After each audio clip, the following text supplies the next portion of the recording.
Good evening, this is Gavriel Jacknin, and welcome to BJC Halacha A number 1475, Halacha that keeps the Yetzer Hara Away.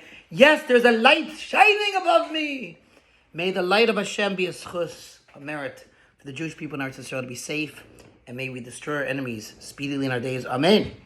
We are continuing with some of the malachas that are prohibited on Shabbos. It is permitted to place congealed fat upon hot food, even though it melts.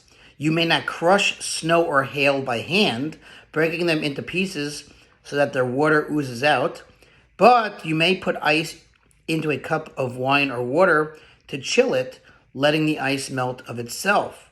In the winter, you should be careful not to wash your hands with water containing snow or hailstones.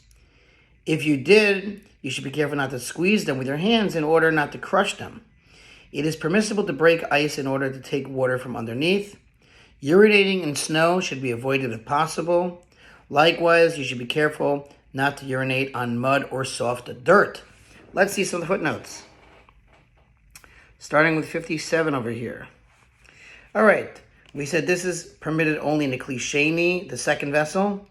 That was going on the fact that putting the congealed fat onto hot food.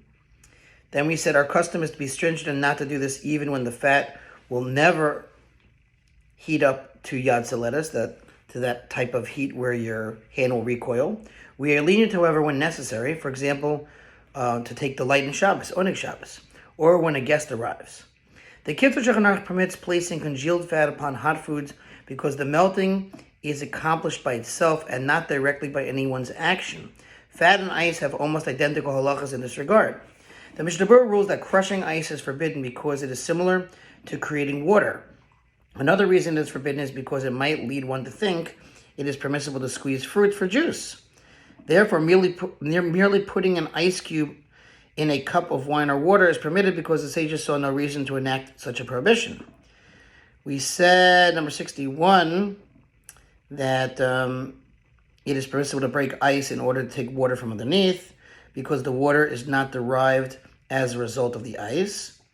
We said that urinating is a problem on snow because the snow will surely melt as a direct result of this act. However, if there is a problem about finding another place, it is permissible to urinate on snow.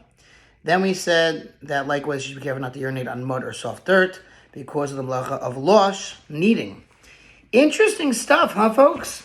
To sponsor a future Halacha 36-100 for the gold. See you tomorrow.